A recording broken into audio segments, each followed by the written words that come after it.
Good afternoon. Good afternoon. I'm Elizabeth Prodromou. I'm the faculty director of the Initiative on Religion, Law, and Diplomacy at the Fletcher School. It's a pleasure to welcome you all here today. The Religion, Law, and Diplomacy Initiative, together with Fletcher's program on international negotiation and conflict resolution, INCR, will be co-hosting today's event with Dr. Pamela Steiner, who will be talking to us about her new book, Collective Trauma and the Armenian Genocide, Armenian, Turkish, and Azerbaijani Relations Since 1839. The book was published earlier this year with Bloomsbury Press, and I encourage all of you to get a copy of the book. Before introducing Professor Steiner, let me also welcome my Fletcher colleagues, Professor Nadim Rouhana, who's Professor of International Affairs and Conflict Studies, and who directs the International Negotiation and Conflict Resolution Program here at Fletcher, along with Professor Eileen Babbitt, who's Professor of Practice of International Conflict Management, and she co-directs the program on human rights and conflict resolution. Both Dr. Rouhana and Dr. Babbitt have a long history of practitioner collaboration with Dr. Steiner on some of the most challenging and complex issues at the interstices of conflict resolution and prevention, human rights protections, and peace building. So it's a pleasure to welcome them and all of you here today and to support this book talk. Just a couple of announcements. The event is going to be recorded, both the presentation and the question and answer. Secondly, for the Q&A, please type your question and your name into the Q&A section, and we will give you temporary access so that you can ask your question directly to Dr. Steiner, after which we'll then return you to audience status. And it would be great if you could identify yourself and your affiliation. And then lastly, thank you to Chase Thalheimer and Alex Dingle, our Tufts undergrads who are brilliant interns for the Initiative on Religion, Law, and Diplomacy, and without whom today's event could not be happening. And also to our tech guru, Gabriel, from the Fletcher School of Law and Diplomacy. And then finally, thank you to Rachel Carrillo and Amaya Alorza for their great support through the INCR program. Let me offer a brief introduction to Dr. Steiner. Her long bio is available online, but let me introduce you and welcome you here, Dr. Steiner. Thank you for being with us today. It's a pleasure to have you. Dr. Pam Steiner is a senior fellow with the FXB Center for Health and Human Rights at the Harvard School of Public Health, and she directs there the Intercommunal Trust Building Project. This book today is an outgrowth of that project and also of her life's work. The book is cross-disciplinary, rooted in the disciplines of psychology, history, and conflict, and you'll hear that today in her presentation. But as part of the Intercommunal Trust Building Project, that project aims to contribute to an improvement in the relationship between Armenian and Turkish communities and Armenian and Azeri communities.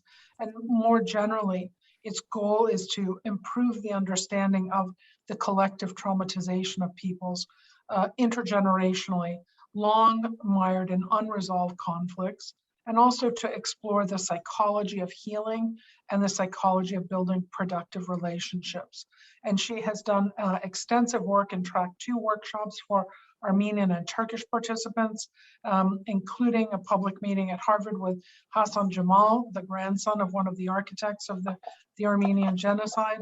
And there's a personal dimension as well to Dr. Steiner's work as a scholar and a practitioner. She is the great-granddaughter of US ambassador to the Ottoman Empire from 1913 to 1916, during the World War I period, US Ambassador Henry Morgenthau.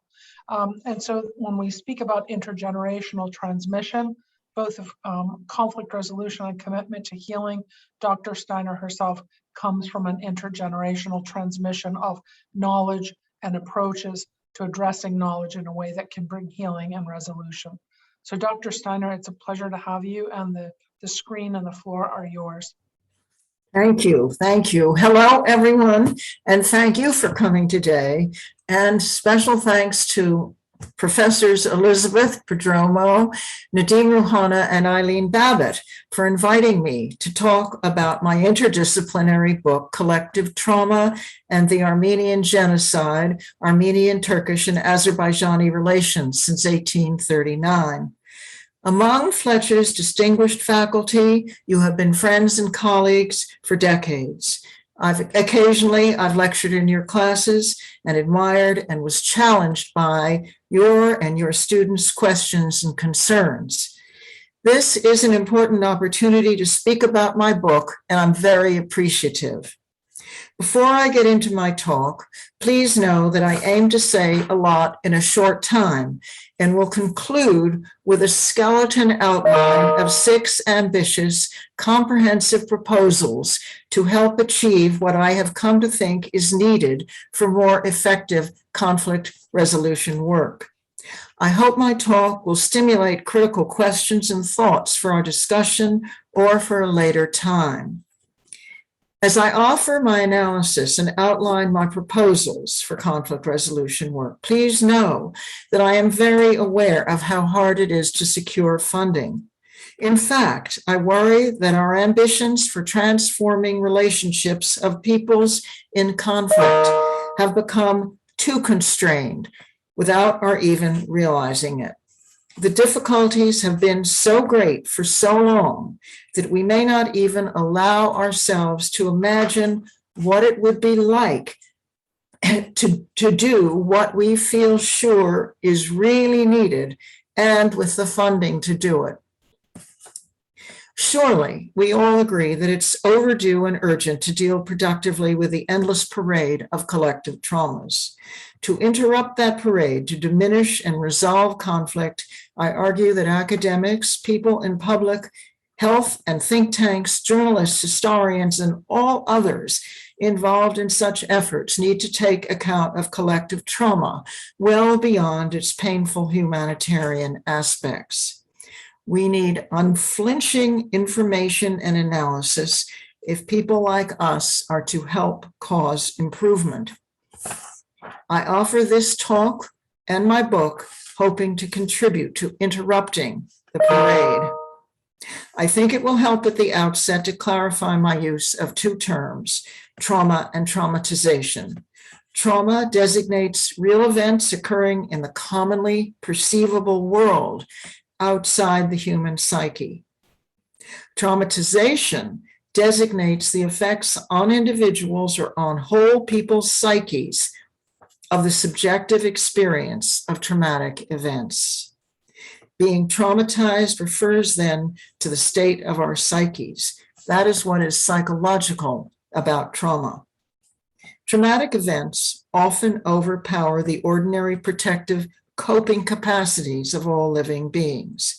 Individual trauma refers to events that may overpower the protective functioning of single individuals, while collective trauma refers to events that overwhelm the protective capacities of groups. In both cases, to be overpowered means to have been powerless and unable to avoid the traumatic threat or events. Traumatic threats and events vary greatly by type. Some are singular, others take place over years. Some are humanly caused, such as abusive relationships, wars, genocides, some plane crashes, and the changing climate. Some are caused by nature or jointly by humans and nature, forest fires, epidemics, major droughts, hurricanes, other plane crashes, and the changing climate. This talk and my book are about humanly caused collective traumas. Although traumatic events and the internal state of being traumatized are all too common, most people don't seek treatment, suggesting that far more of us are traumatized than studies show. At the same time, it appears that not everyone who has experienced traumatic events, such as 9/11 and the COVID-19 pandemic, becomes traumatized.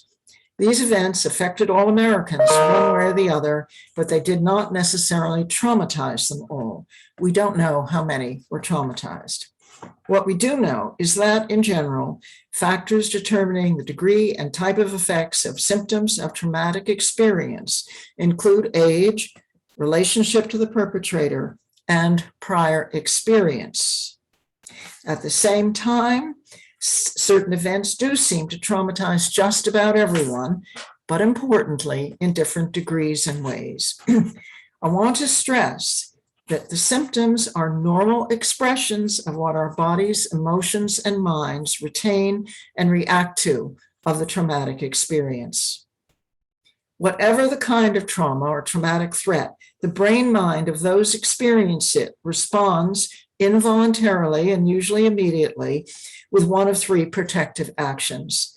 That is, responding is involuntary, but how we respond seems to be at least partially a conscious choice. Our thinking, our minds seem to play some part. One factor determining the response we choose is the amount of power we possess relative to the possibility we have of defeating the threat. The actual circumstances often dictate that that choice be made in split seconds. Of the three possible protective responses, the first is known as fight, the second is flight, and when we are unable to fight or flee, we choose the third, freeze. In freeze, we become still and quiet, attempting to blend unnoticed into our surroundings. These three responses lie behind behavioral patterns that we set post-trauma and that often are then established for life. Thus, if symptoms develop, they do so after the event, and also, as I said, involuntarily. They form out of unconscious memories of the traumatic experience. Unconscious because at the time of experiencing the traumas, our conscious minds were overwhelmed by feelings, probably of horror or terror, disabling us from consciously absorbing the full experience. What then are we immediately consciously aware of at the time of the traumatic event? Likely some strong emotions, some minimal thought, and an unusual bodily reaction. For example, you may be familiar with this description of the freeze response. I was so scared I couldn't move, I was frozen in place. If someone says, this man pointed a gun at me, I was scared to death, that person is identifying the emotion, fearful, and also the thought of death. And then the phrase, I trembled like a leaf, describes bodily reactions that appear at two different times during a traumatic event. We tremble with terror when threatened, and we tremble with relief when the threat is past. I've encountered these descriptions in all types of literature. In India of 100 years ago, for example, a skilled hunter of man-eating tigers wrote of observing the bodily responses of individuals encountering these tigers. Limbs and vocal cords are paralyzed with fear. Being paralyzed is a form of the freeze response. Now let's see what happens after a traumatic event. I said that not everyone who undergoes a traumatic experience is traumatized. Who is traumatized is only known, though, after the event, when those who had the traumatic experience present evidence, that is, symptoms of that experience. Similarly, in international relations, it takes time to recognize what we call frozen conflicts. There are many symptoms which subsume traces of our response, and they are usually connected with greatly varying problems in our everyday functioning. Examples are ongoing emotional volatility, difficulty in concentrating, avoidance of reminders of the traumatic event, nightmares, the conscious and unconscious repetitious relating of the traumatic event, and finally, distorted, extreme, muddled, or intrusive thoughts that lead to misperception. It may take a great deal of time post-trauma before we bring key unconscious memories of the events into our full consciousness, if we ever do. If we do, it is only post-trauma then that we may come to know consciously and in depth the involuntary and ongoing activities of the brain mind, of our brain mind, of their impact on our whole selves, that is, on our bodies, emotions, and thoughts. Thus, it is if and only if we can bear to become conscious of terrible memories that we might then integrate them into our construction of personal and collective memory narratives and make coherent meaning. However, it is only at that point that the person's use of their most mature, best mind is again available to them. Let's consider a trauma symptom applicable to understanding international relations. This symptom appears when traumatized peoples or their descendants to whom the trauma has been transmitted intergenerationally fail to discern in a new situation what significantly differs from that of the past trauma. This failure is caused by unprocessed past traumatic experience, disabling use of that people's most mature mental capacities. Instead, still raw emotions associated with the initial traumatic experience and the other elements of that people's unintegrated memories blind them to current realities and lead to their making poor judgments in a new situation. This poor judgment may play out in a common form, a repeat or near repeat of the worst case. Psychologists today call it reenactment.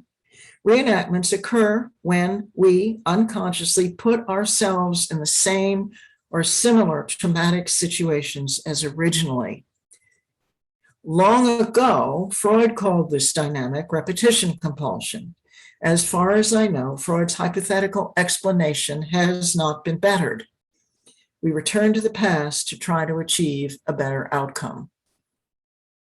The trauma caused loss of ability to understand a new situation, except as a near repeat or repeat of the past all over again, also can take a somewhat important but different form.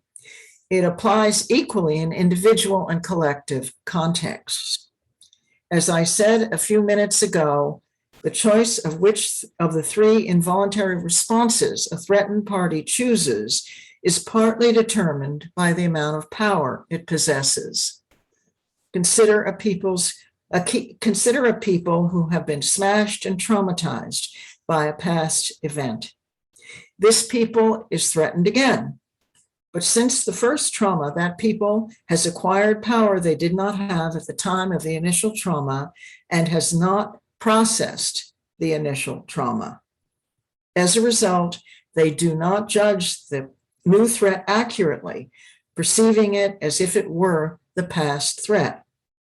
Yet they react with all the possible force of a fight response enabled by the power they lacked before. Further, this same skewed judgment leads them to overdo the fight response, and they perpetrate vengefully. They even consider themselves morally entitled to take these aggressive actions because of the damage and suffering that was unjustly inflicted on them by the initial trauma, believing that their suffering and not receiving justice for crimes committed against them entitles them to take revenge on the original perpetrator or to scapegoat an original party vengefully. The Jewish Israeli people's immense collective genocidal trauma in Europe had nothing to do with Palestinians. Post-trauma, the long traumatized Jewish people in Israel developed the very powerful and in many ways enviably functional state of Israel, including possession of great power that they did not possess at the time of the Holocaust. They hoped the power would make them safe in their ancient homeland, but failed to recognize that this very same homeland was also homeland to another people. The failure of the Jewish Israeli people as a whole to process the Holocaust trauma and Israel's acquisition of greater power and expansion into the West Bank has resulted in what was once unthinkable: Israel becoming a perpetrator, imposing occupation, severe hardships, and humiliating suffering on Palestinians. First slide, please.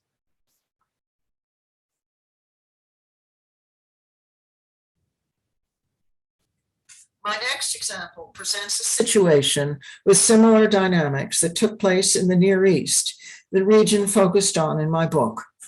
For centuries, The Christian Armenian people had already inhabited the territory that, hundreds of years after they had already dwelt there, became the Muslim-ruled Ottoman Empire, which is today's Muslim Turkey. In the 1800s, like the Jews in the 19th and early 20th century Germany, Ottoman Armenians were relatively wealthier and better educated.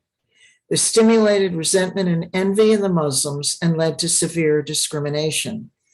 The Armenians pressed the Sultanate to respect the rights that the Ottoman Constitution of 1876, soon to be suspended for 30 years at the time, had given to all subject citizens. To little avail. By the 1890s, Ottoman Muslims expressed their resentment and misplaced fear by massacring Armenians in large numbers. By now, the Ottoman Empire had been seriously stressed for decades, from without and from within, and the stress was increasing. The greater the threat to the empire, the more Ottomans blamed Armenians. Fast forward just a few years to World War I and the Armenian Genocide. Of the 5 men most responsible for conceiving and carrying out the Armenian Genocide, 3 held the top official positions in the Ottoman government. The other 2, medical doctors, held the most powerful unofficial positions, from which they oversaw the dirty work of the genocide. All 5 were passionately committed to warding off the profound traumatic threats to the existence of the Ottoman Empire, and equally committed to retention of their a priori superiority in Ottoman society, the right they assumed entitled to because of being Muslim. In researching the biographies of the 5, I learned that in very different circumstances from each other, each had been traumatized when children, adolescents, or young men. Each came to blame the traumas they had undergone on the empire's Armenians, even though the situations were only very tangentially related to the Armenians. However, these situations were indicative of, if not direct threats to, the Ottoman Empire's existence, its Muslims, and neighboring Muslims. So once holding power, these 5 men took the Ottoman Empire into World War I to nullify the threats to the empire and to their superior status. They chose the fight response against the Christian Armenian citizens, taking, I propose, displaced revenge for their early traumatic experiences. Having acquired great power, these men did not think to consider alternatives that were available to them for dealing with what they perceived as the existential Armenian threat to the empire. Instead, their early traumas probably added energy to their choice of the genocidal fight response, one they later turned against all the empire's Christians. A question: can or should these 5 perpetrators be understood in part as trauma victims? Should the Ottoman Empire be understood as having been made up of traumatically threatened people? I am convinced that my deeply empathizing with these perpetrators' fears was critical to understanding how and why they did what they did, but it does not excuse them, does not justify their actions, or preclude the need for holding them responsible for their crimes.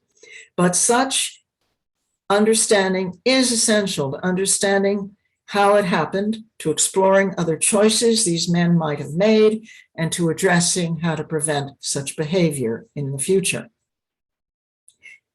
Let's now consider the role of the symptoms of collective trauma and of collective transmitted trauma in the context of today's Armenian-Turkish Azerbaijani relationship.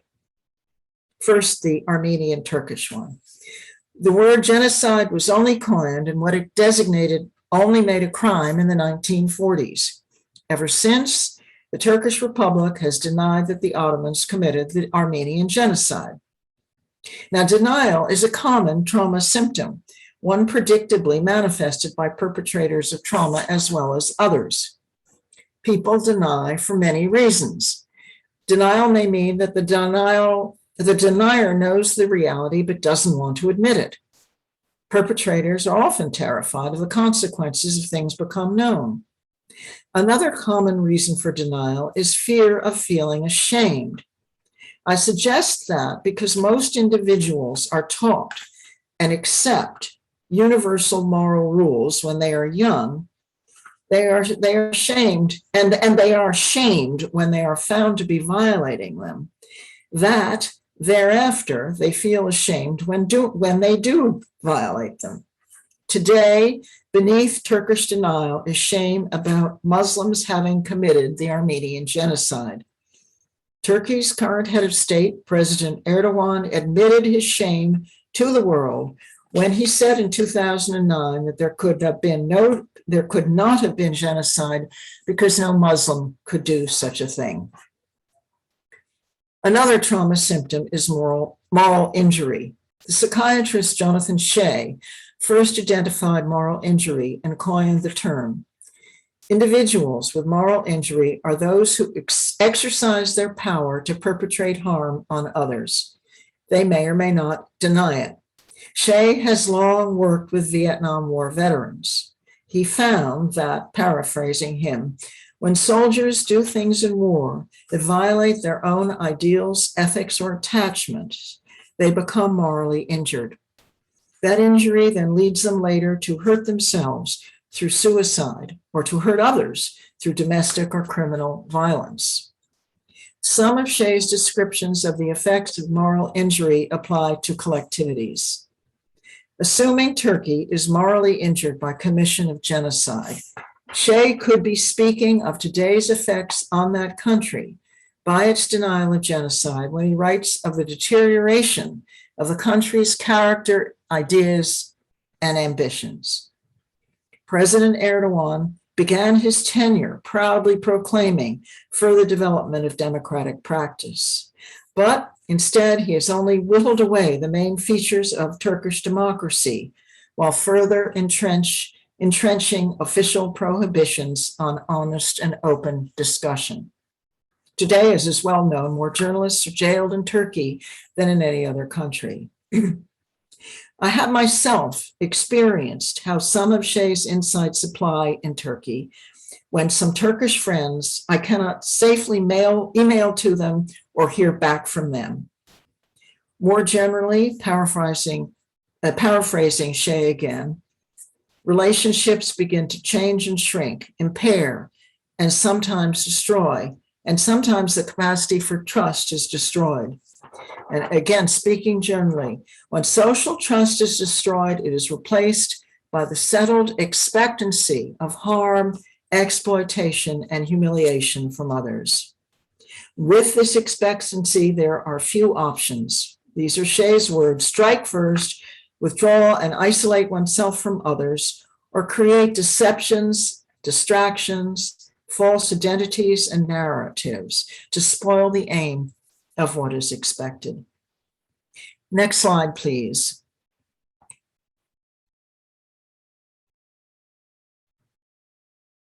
Now I'm moving into the South Caucasus and Turkey and Armenia. My last example especially illustrates the phenomenon of transmitted or intergenerational trauma. The events took place in the early 20th century South Caucasus, which was located and still is, but no longer between the Ottoman Russian empires as it was then. Half of the ancient Armenian homeland was located there. At some point earlier, these lands, not earlier, but sometime quite a while ago, these lands in the South Caucasus became shared with Muslim Azerbaijanis. On and off from the early 1900s, the region's Armenians and Muslims underwent traumatic events at each other's hands, but also at the hands of the Russian Empire, which then ruled the South Caucasus. Now, I find it notable that under Russian rule in the early 20th century, important segments of both ethno-religious groups strove for self-rule, but not detachment within that empire. Just after the 1917 Bolshevik Revolution, toward the end of World War I, the Bolsheviks withdrew the remnants of the Russian Imperial Army that had earlier in the war conquered and occupied the borderlands of the Eastern Ottoman Empire and into the South Caucasus. And I hope you all can see where Turkey is, then Armenia, then Nagorno-Karabakh, and Azerbaijan. The Russian troop withdrawal left a power vacuum that led genocide survivors there to flee to the relatively safer confines of the Russian South Caucasus. The reinvigorated Ottoman army then seized their chance and advanced into the South Caucasus from eastern Turkey, where they fought unsuccessfully to destroy the collective presence of Armenians there. Weeks afterwards, Armenians carried out a large massacre of Muslim Azerbaijanis in Baku. The massacre led Azerbaijanis to identify firmly with Turkey, an identification that has lasted. Before that, that identification was ambivalent. Weeks afterwards, Armenians and Azerbaijanis established their own independent republics. The two disputed possession of another small territory, Karabakh, located within Azerbaijan, that's Nagorno-Karabakh, the orange one, then inhabited by both peoples, but primarily by Armenians. Soon, Azerbaijanis carried out a much larger massacre of Armenians, enabled by the Turkish army's presence that had by then completed its march across the South Caucasus all the way to Baku. Then, within a few years, the Soviets took over all of the South Caucasus. From that time until the Soviet Union broke up in the 1990s, relations between the region's Armenian and Azerbaijanis did not deteriorate into large acts of violence. But as the Soviet Union broke up, the Armenians held a plebiscite and voted for independence from Azerbaijan and unification with Armenia proper. That was followed by Azerbaijanis carrying out deadly pogroms against Armenians, severe acts of ethnic cleansing followed by each against the other. More than 100 years later, these relations may remain unhappy and unsettled and led to last year's war between Azerbaijan and Armenia.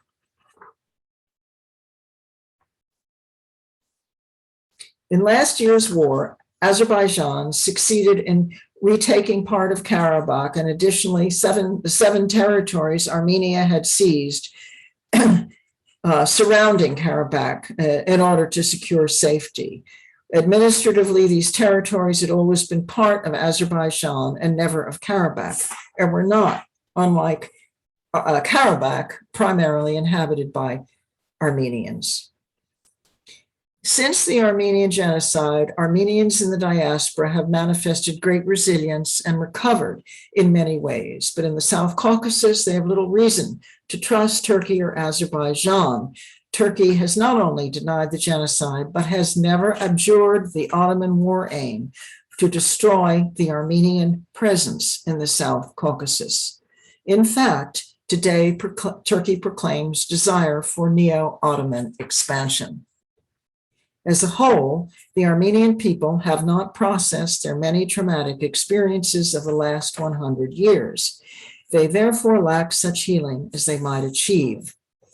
The most important manifestation of lack of processing their collective traumas is the Armenian government's tragically poor judgment that facilitated the stupendous losses they sustained in last year's war. A careful analysis by three distinguished Armenians argues that that short, disastrous war might well not have happened had Armenian governments not ignored or brushed over, exaggerated and minimized important aspects of this long, unstable, and sometimes explosive situation. Therefore, Armenians, having lost the war, now face choices about how to deal with Turkey and Azerbaijan largely on these powers' terms. I say on their terms because Armenians of Karabakh may not be permitted to govern themselves, which is what Armenians have continued to aspire to since the Soviet Union broke up. How can the Armenians of Karabakh and Armenia deal with their relative powerlessness and gain a voice in their fate? How should they live as the weakest power in the region? How best should Armenia and Armenians engage in efforts to normalize and improve relations with their neighbors? Surely little is more important for them than to fine-tune their judgment regarding these questions.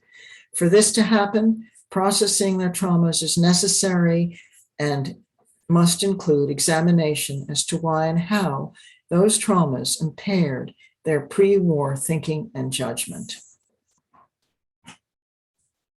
Now, as I am near the end of my talk, I would like you to know that after years of being one of many people working on both the Israeli-Palestinian and the Armenian-Turkish Azerbaijani conflicts, it became painfully evident to me that in spite of the best decades-long efforts of conveners of conflict resolution processes, both situations were as unjustly controlled by greater powers than ever.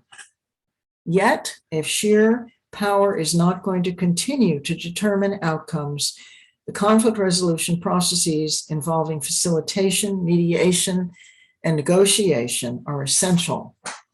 Constructive talk is one of the only two methods for acceptably replacing destructive conflict, the other being law based on human rights and its enforcement.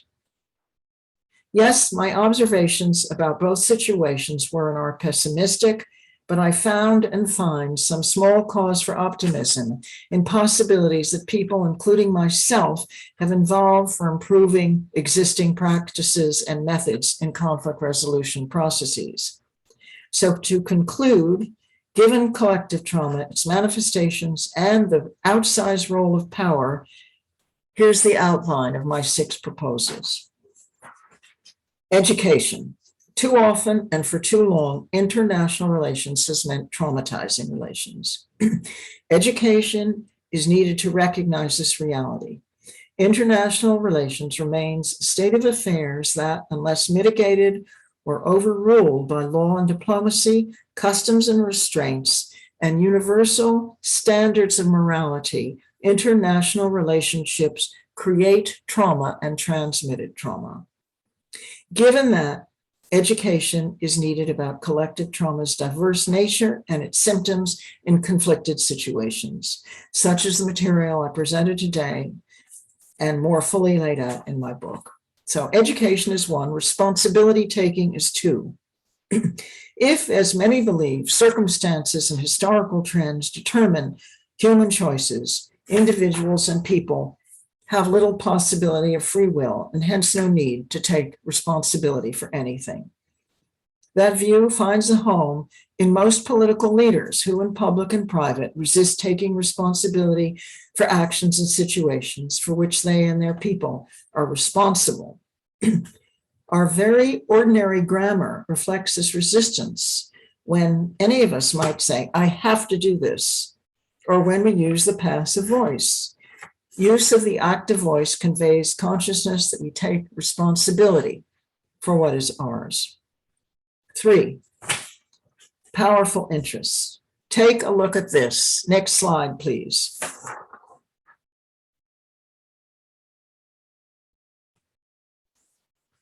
These are the industrial suppliers of arms to Azerbaijan.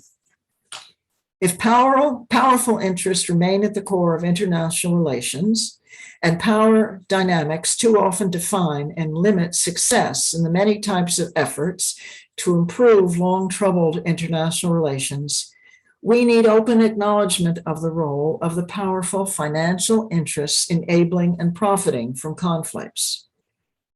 In planning, conducting, and teaching about our conflict resolution efforts, let's think about including manufacturers of weapons in our conflict resolution processes. 4th suggestion, conflict resolution processes need to be healing and the role of single-party participation and preparation. Conflict resolution processes should not only name collective trauma, but heal too, at the very large scale needed. Healing is not about erasing memory or forgiving unrepentant perpetrators. Healing processes lead to perspective on feelings and to transformed attitudes associated with traumatic memories.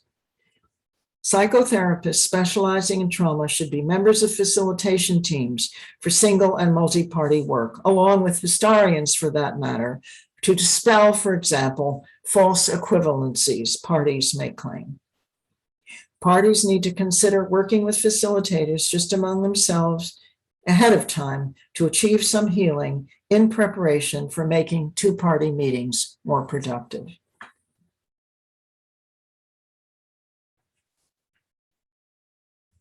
Some Armenians have claimed they cannot heal minimally. They claim they cannot heal until Turkey acknowledges and expresses regret for the crimes against them committed by the Ottoman Empire. How accurate is this claim? Germany, at first forced to acknowledge its crimes against Jews, later apologized, memorialized, and paid some reparations to Israel. As a result, much of the Jewish nation does not fear Germany, but Germany's actions did not heal the Jewish people more deeply. Israel has become a powerful fortress state that destroys 100 Palestinians for one Israeli death, and so on. A large segment of the Jewish nation seems to have learned to secure themselves primarily by unjust use of their greater power. That is a fight response, not a healed one. However, let me also say how immensely difficult it is for survivors to take responsibility for much of their own healing when that group of them is unsafe on its turf, as has been the case for Armenians and Karabakhis on and off since 1917, and for Jewish Israelis during the State of Israel's early decades. 5, countering powerful interests. To help bring about societal level change, we ought to engage large numbers of people in conflict resolution processes online. My book's final chapter discusses a unique meeting I organized a decade ago. There are close to 200 attendees, mostly Armenians and Turks, who made a start on healing their collective trauma. Unfortunately, it was not online. But to have a political impact on a particular situation, we need many such meetings taking place online within a concentrated period of time, with members of conflicting parties present, with well-known speakers who are individuals with humanity, deserving of respect by both sides, and facilitated dialogue among the other participants.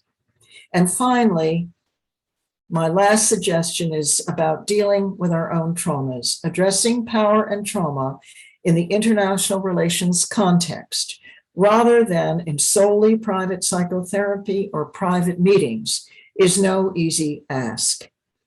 In the United States, and perhaps many others, when individuals publicly display difficult emotions, for example, grief or anger, they often feel they must apologize, and they may well be stigmatized. So, while there is public recognition that collective trauma is a reality for someone else, those perhaps uneducated or unprivileged, discussion about or processing of the traumatization of elites in all roles that are relevant to conflict resolution work is also needed. The obstacle to this proposal, then, that is the normalizing of traumatic symptoms and acknowledgement that you and I may have them and need to process them, is to risk stigmatization and invite nasty comments from society. How do we counteract that? Education. Thank you very much. Thank you, Dr. Steiner, and thank you for closing on the importance of education at every level. Thank you for a really extraordinary presentation. I want to begin the question and answer and remind people to upload their Q&A through the Q&A function, and then we'll call on you to ask your question. But I want to begin first with Dr. Babbitt and then with Dr. Rouhana, who I know also has to head to class, and then we'll open to broader Q&A. Thanks, Elizabeth. Pam, terrific, very clear and powerful presentation. The argument for understanding and educating about collective trauma, it came across very clearly. And also I was very impressed that you were able to make the connection between unprocessed trauma and various impacts like moral injury and poor judgment, et cetera, and how this can happen not only at the individual level, but the collective level, which is a powerful argument for the importance of addressing it to both prevent and mitigate conflict between peoples. I'm curious though about how we square this seeming problem of the powerful. You mentioned it twice in your 6 points, the powerful interests, some of whom may actually benefit from unhealed trauma. So how do we, it's fine. I guess my concern would still be that we could do all of this wonderful bottom-up healing, but if the top-down interests are still benefiting from unprocessed trauma, what good is it? Do we still wind up in the same place we are now with frozen conflicts because the powerful don't want them to be healed?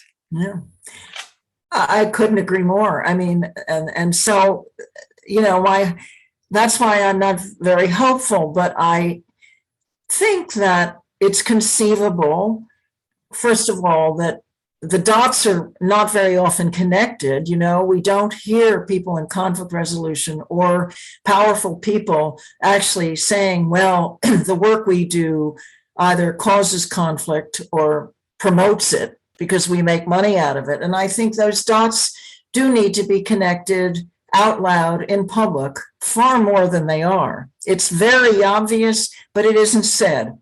And I imagine that it's possible to find some of those individuals who are in the business of making so much money from arms to get to know what the effect of what they do is, which is why I think they could go into part of the bottom-up conflict resolution processes.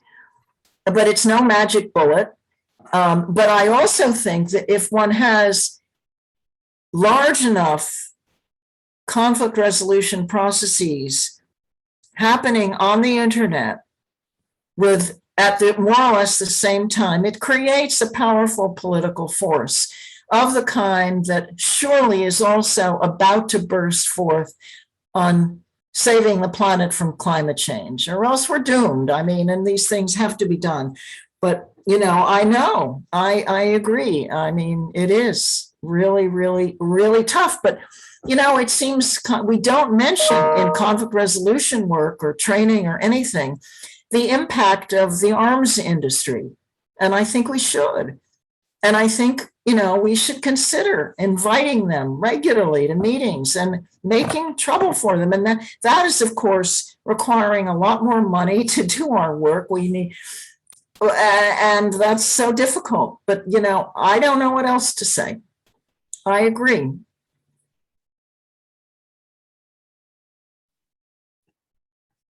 Just one other comment, about, Elizabeth, just to follow up from what Pam just said. You know, it's interesting because it takes our work more in the direction of the peace studies world. You know, peace studies has been, these are the people who have been demonstrating against arms manufacturers for decades. And they had at some point been somewhat marginalized and delegitimized because of their activism. So I think this is part of the reason, or maybe part of the reason, that conflict resolution has stayed a bit, or tried to present itself as a bit more, I don't know, politically objective or something. But it may, as you said, be time to simply reconsider and do something. Well, I think there's another reason for why there may have been distancing from those activists, which is a too simplistic way of dividing the world into good and bad. Mm. And what we bring in our work that is unique and not part of that is a nuanced view. And that's why I think that empathizing deeply with all sides is essential, you know, which is bringing nuance and not dividing the world only into black and white. I mean, I had to oversimplify a lot of what I said here, but I did try to make it clear that we do need to look at in deeply and with understanding, empathic understanding of why people do what they do. I mean, the Ottomans were, there are other reasons about these people who committed the genocide, and I no way excuses them, but they had these wonderful options available to them that they ignored. So to me, but that's not usually brought out. And an interesting question is, what could have helped them? What might have enabled them to take account for them? And I think there's an answer to that, but it's, you know, it's not for here now.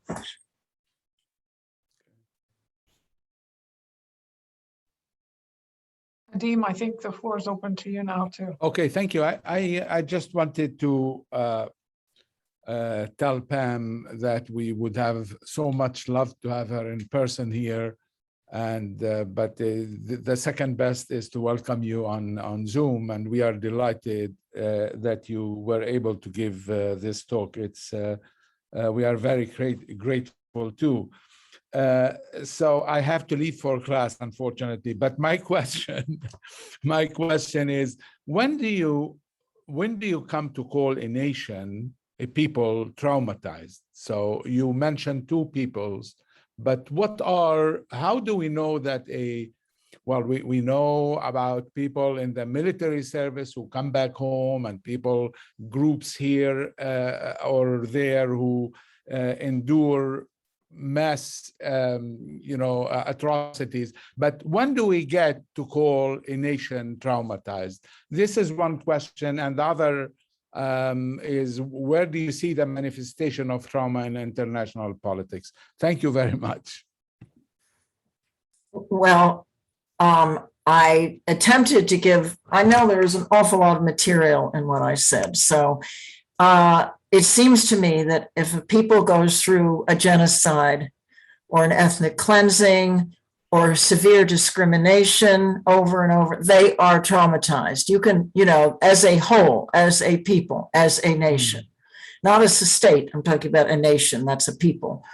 I think they're traumatized, and the symptom, they're likely to be, and the symptoms include the things that I put on the list. They can't think as well as they would have to formulate their policies. They act as if they are helpless, that they can't take care of themselves, or if they get any power, they overreact and they take vengeance. They don't stop to consider and take the most peaceful kinds of steps.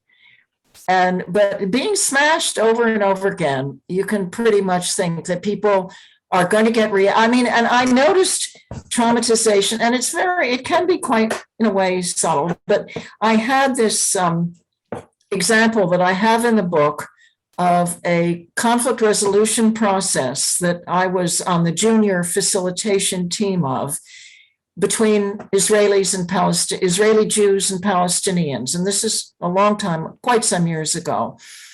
And in the middle of the process, a couple days into it, one of the Palestinians stood up and he said, I'm feeling I'm feeling suicidal, he said. And he walked out of the meeting, and everybody in the meeting, including every single facilitator, was apparently so stunned that they never mentioned it again. He never came back. As far as I know, nobody asked him what was going on. I don't think anybody thought he was seriously suicidal, but he was giving us a message about what it felt like to be a member of a people who had been pushed down and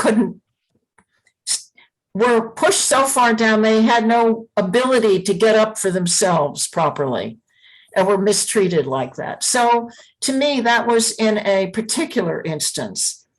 And there's another one in another conflict resolution process with Armenians and Turks that I give in the book. So those are the small examples.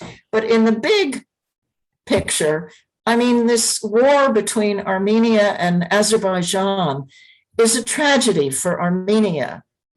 And it, according to the analysts that I know, did not need to happen if proper thinking and attention had been paid to all kinds of things well before this war that might have prevented the war. And I attribute a part of that, maybe most of it, to the Armenians having lived with so much trauma for so long that they don't process it, and they don't. I mean, they do not process their trauma. They overreact. They become a little bit, show too much bravado. They do. That's what I think. And proclaim this will happen, that will happen. It's not based in reality.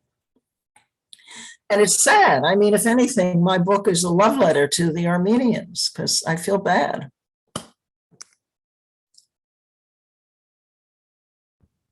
All right, thank you for the first two questions. I want to remind people that please upload your questions into the Q&A, and then we can enable you to ask the question directly to Dr. Steiner. If you don't mind identifying yourself and your affiliation, that would be great. I think the first question comes from Rosie Berman. And I think, Chase, you're able to facilitate the direct questioning. Good afternoon. My name is Rosie Berman. I am a recent Fletcher grad who actually wrote her capstone on a very similar topic. My question is whether it is possible for victims to recognize perpetrator trauma, or whether it is ethical to ask victims to recognize perpetrator trauma, and then what steps might need to be taken to make this possible and/or ethical. Thank you very much. Well, please, Rosie, thank you for the question, and please help me to answer in order your question. So the first question was, should the victim people pay attention to or look at the trauma or recognize trauma in the perpetrator people? Or should they be asked to? Should they be asked? Well, it depends on the role. But I think it is a part of, I think they should, yes, people who might be capable of it. But I think it has to be done first. I mean, you can certainly ask it of people who have really processed the trauma and healed as much, more or less, as can be healed. But that's not that many people. So, but there are, thank God. I mean, Avraham Burg, who was the speaker of the Israeli Knesset, wrote a whole book about this, and he asked the Jewish people to shape up. Now, he wasn't talking about what they should think about Germany or Germans. He was talking about treatment of Palestinians.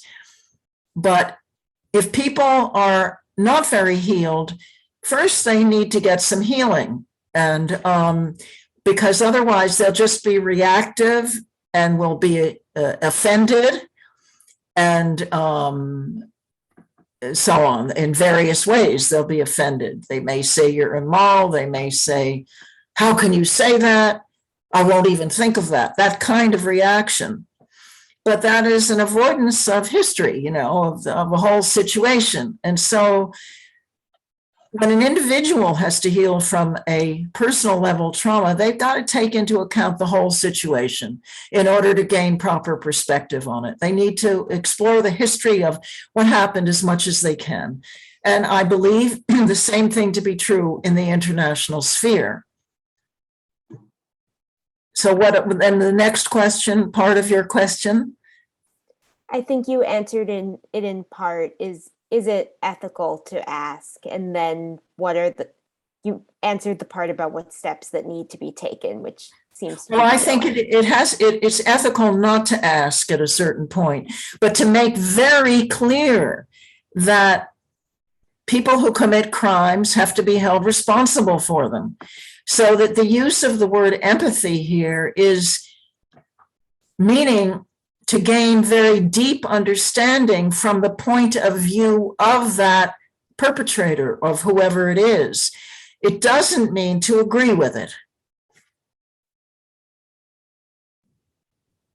But if we want to improve things in the world, we do need to understand what makes people into perpetrators deeply, in my view. Thank you very much. Thank you for asking. Good question. Thank you. Have a great afternoon. Thank you. I think now we have a question from Seda Yazgan. If you are still with us, your question is in the Q&A. And if not, there's a question from Ariella Berry Benis. So why don't we go to Ariella, because I think right now Seda is not responding.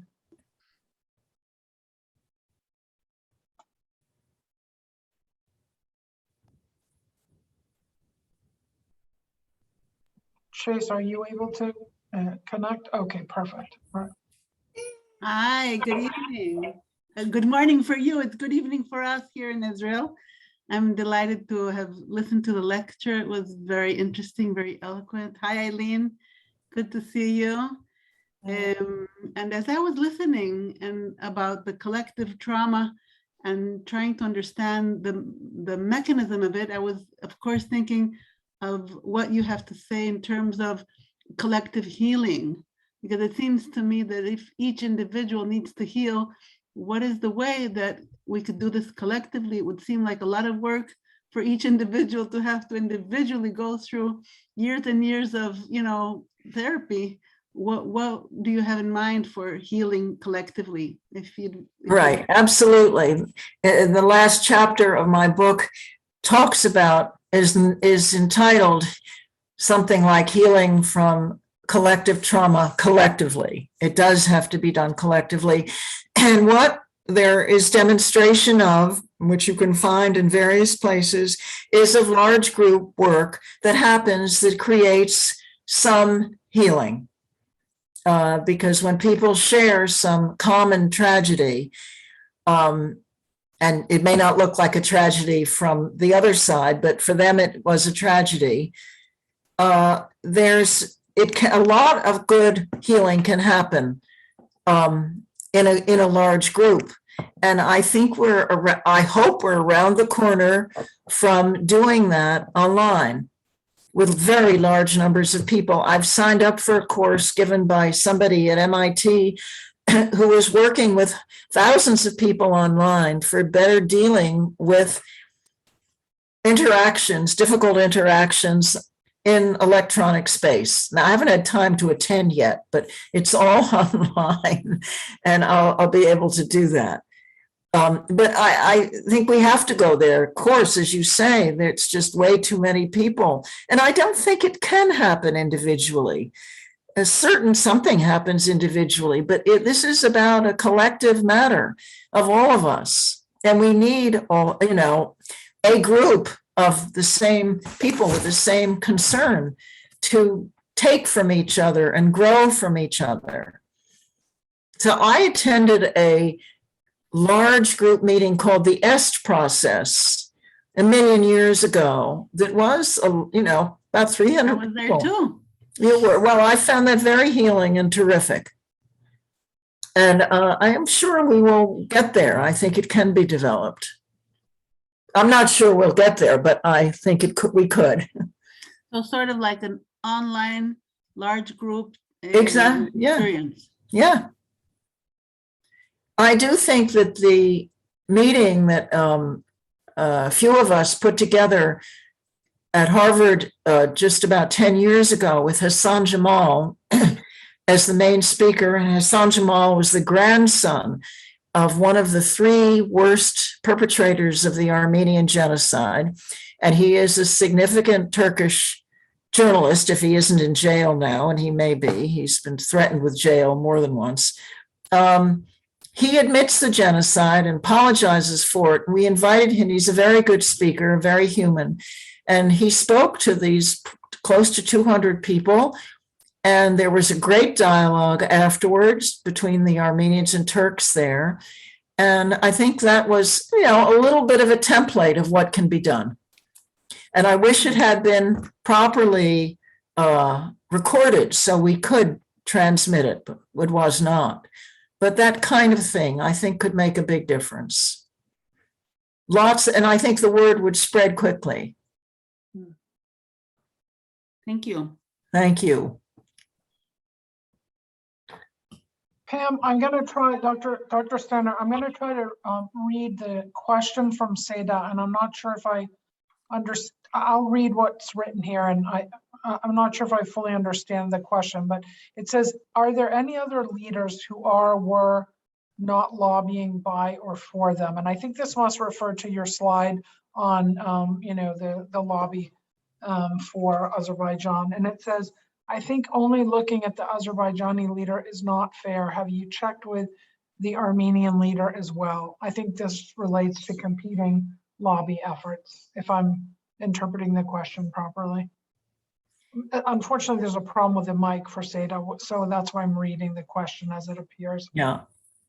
Well, I think the person is saying it isn't fair to present an anti-Azerbaijani picture, which it is, in my opinion. It's a realistic one, it's real, without presenting the same kind of picture with regard to the suppliers of Armenian arms.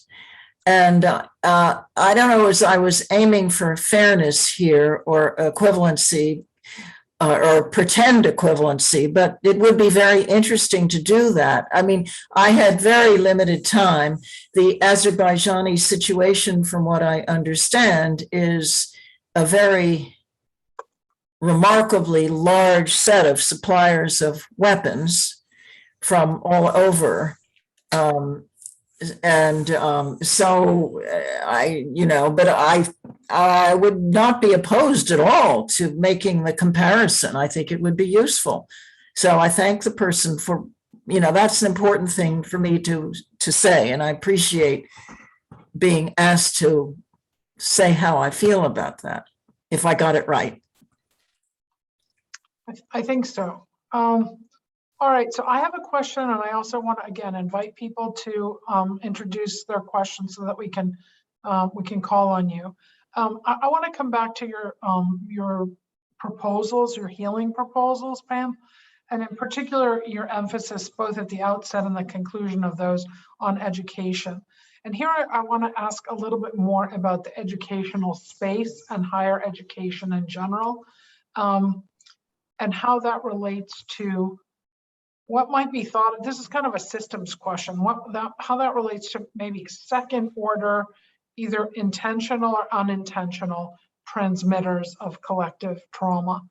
And here we've talked about the military-industrial complex, but I wonder about the higher education space, and in particular historiography, which has been a very active tool in discussing or occluding collective trauma in so many different conflicts.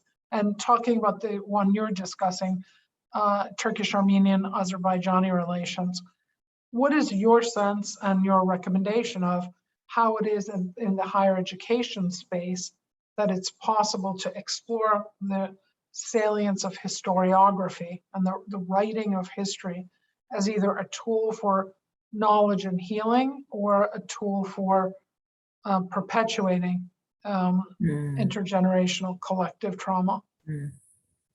Hmm.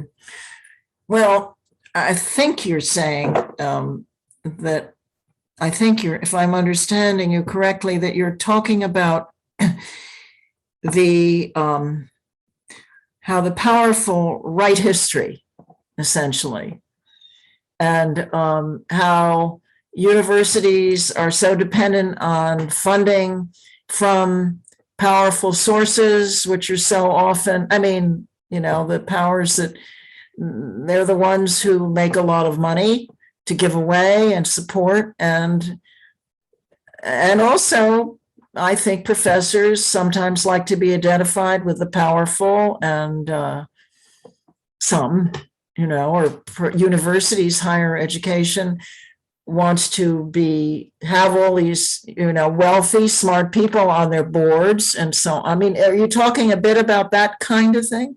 I am. I mean, I guess I'm thinking about stakeholders in either healing or, again, unintentional or even intentional, you know, perpetuation of a certain understanding of, you know, Yeah. sources of conflict. Yeah. And so in addition to sort of when you do your work and you bring together those who stakeholders are critical for the kinds of healing proposals that you made, we can easily identify sort of the 800-pound gorilla, which is the military industrial complex, right? I mean, because they become complicit in sustaining collective trauma.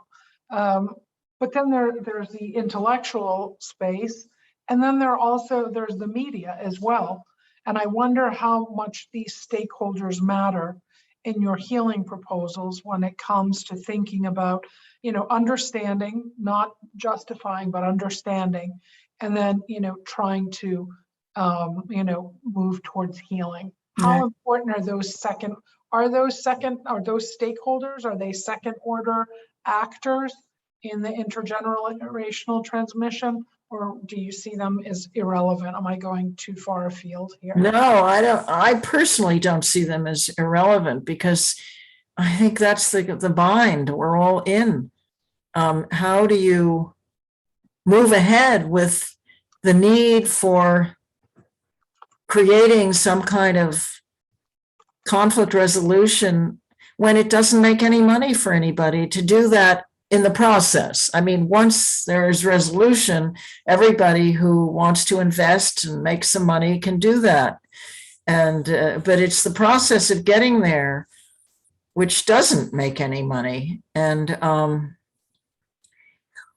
so I think it's a problem. I agree with that, I guess, in a broad sense, which is what you're putting it out as. But it has to be. I mean, again, I think bringing these problems to the extent you find them in a particular place, bringing them to consciousness, articulating them in a way that doesn't get you excluded from your group is a major challenge, but it can be done, I think. I mean, for example, I think it's a terrible error to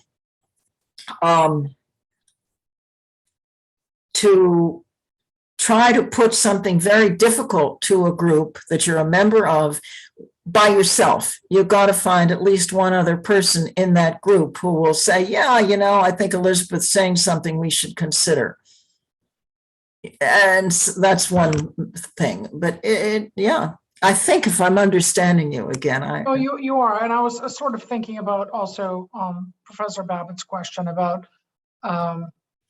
you know, her question about the military industrial complex, but also about peace studies and who are the stakeholders that are necessary to, you know, resolve conflicts that can produce peace. And part of that stakeholding network are knowledge producers, right? Knowledge. Right. Well, okay, so I think we have another question now from Dr. Mark Mamagonian. So, Dr. Mamagonian, the screen is yours. Thank you.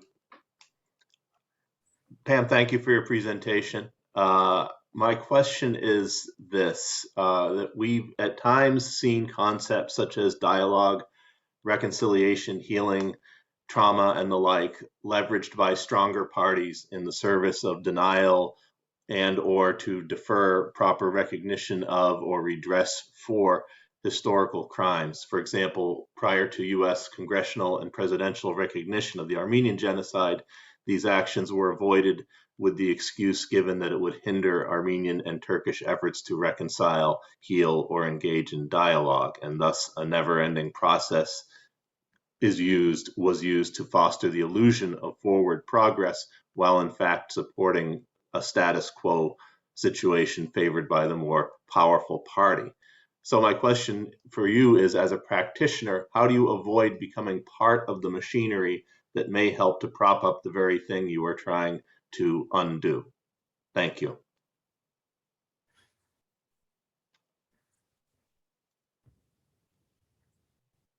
I don't think I can't answer that. And then the only thing you can hope I can, what we tried to do with our small group meetings was to get people to invite people, those were the small ones, who had open minds as much as possible. But as to, when you say the danger of being manipulated, right? Are you saying that as somebody consciously trying to manipulate my process, for example? In effect, yes. Well,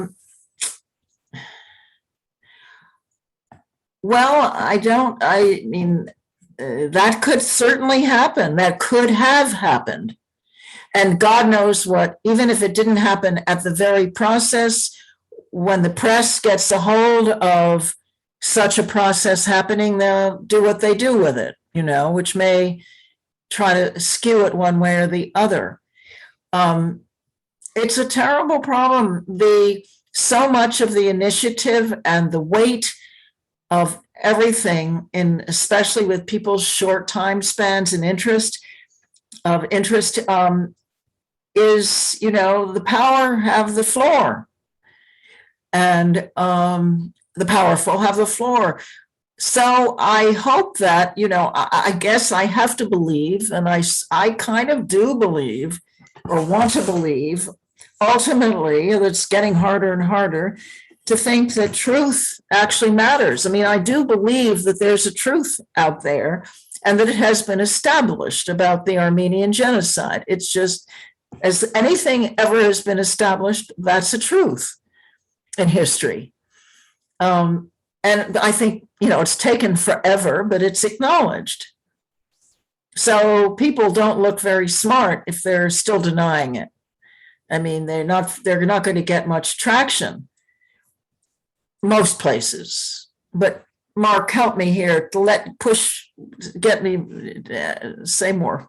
No, I understand it's a semi-rhetorical question, and I'm not sure it has a good answer, but I just wondered maybe how you, who have been doing this for a long time, how much this enters into your thinking as you're engaged in these undertakings that you've been engaged in, and do you consciously try to avoid this situation where your work might be used essentially against the purpose you're engaged in it for in the first place? Well, I did not think consciously about that.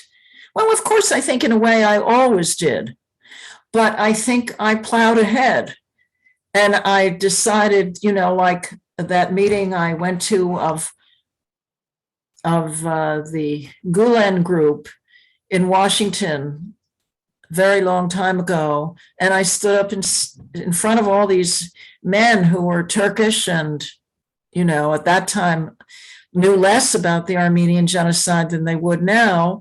I said there was an Armenian genocide and the room came to a standstill. I don't know what to beyond standing up and saying what you think in certain circumstances or what you know. And I was misconstrued in the Turkish press at one point. And I kind of would like to get into a part of me would like to get into, well, let them do it. Let me speak back. But I know they're very powerful and strong, and you can't always get a chance to speak back. And as I said to Elizabeth, it doesn't work to do it on your own. But I think also my strategy is, and I believe in this, so it's not just a strategy, is to show understanding of where people are coming from if they were being genuine. And maybe to say, you know, this doesn't sound very genuine to me, given what you've done with it. I mean, I could imagine saying that.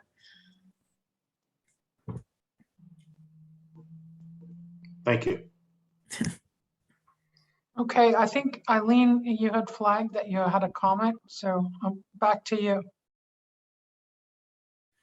Oh, you're muted. You have to unmute yourself. Sorry, yep. Just to as we're heading toward the end here, just to say that the educational part of it seems the beginning. I mean, that's where it has to begin, to provide the evidence.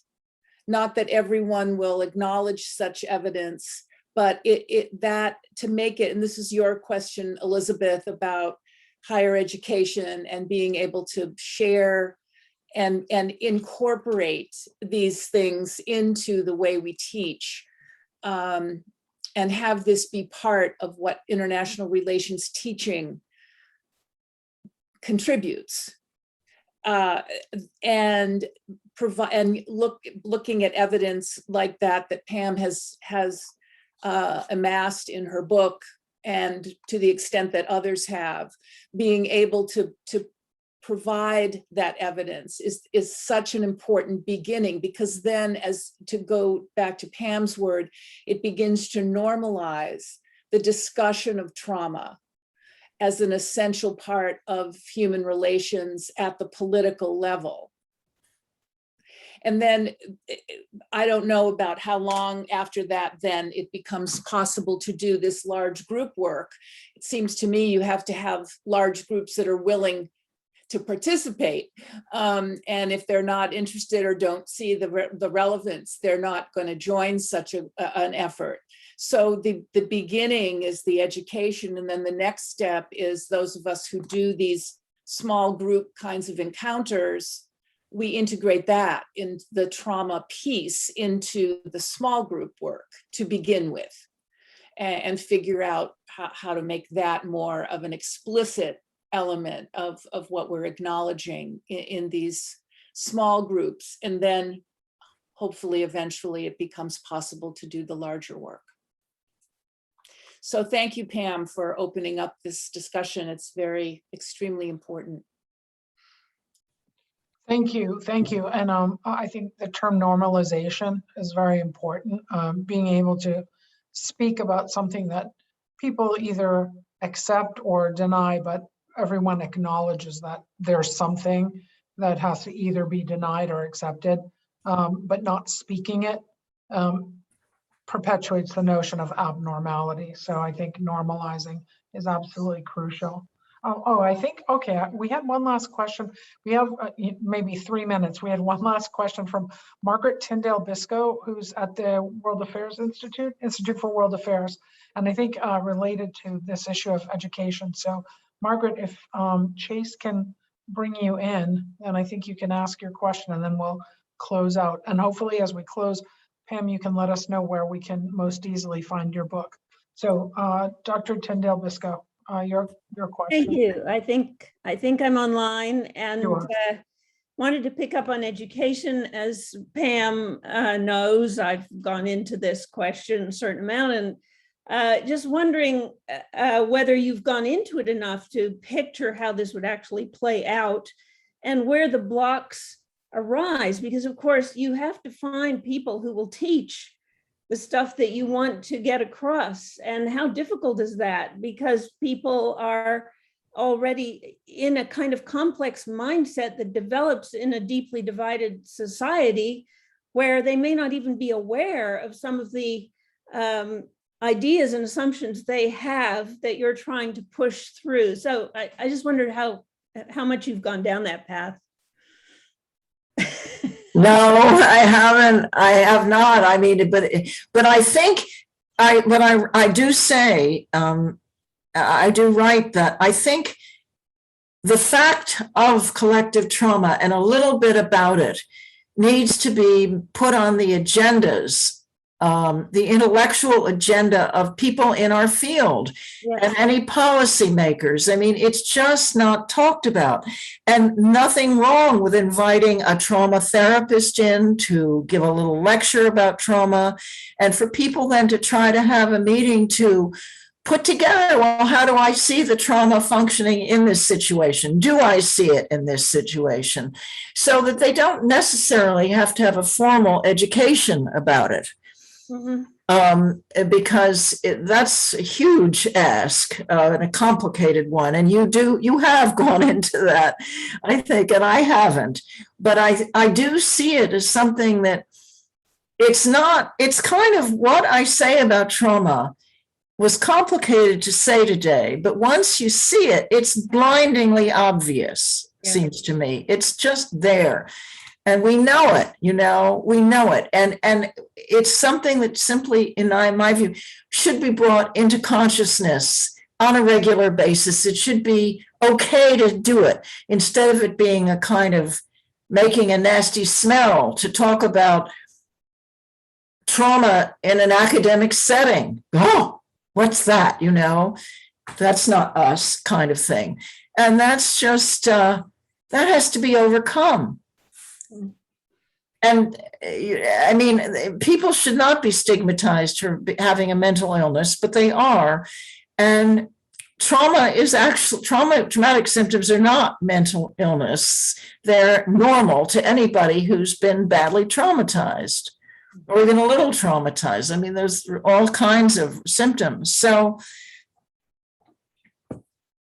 that's what I think.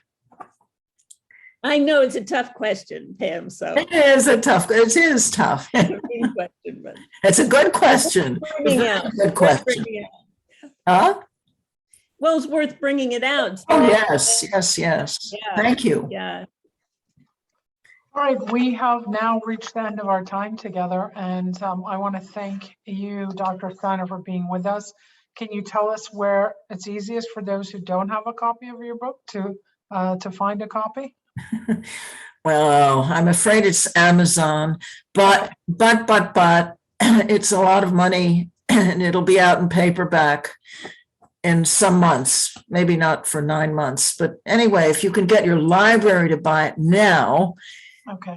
Or if you have some extra money and you want to buy it, that would be great. As a matter of fact, right here in Belmont, you can buy a copy of it then you don't have to pay any shipping. At the NASR, the National Association for Armenian Scholarship and Research building, which is next to the post office in Belmont, you can buy a copy. All right. Okay, great. All right. Thank you. Thank you for being with us. Thank you for your patience with all of our questions. Yeah. And we look forward they're great questions. Great. Coming you back. And also thank you to INCR, the Program on International Negotiation and Conflict Resolution, Professor Babbitt, Professor Rouhana, and to our Initiative on Religion, Law, Diplomacy. Thanks to everyone for being with us. Thanks, Elizabeth. Okay. Yes. Bye-bye. Bye-bye.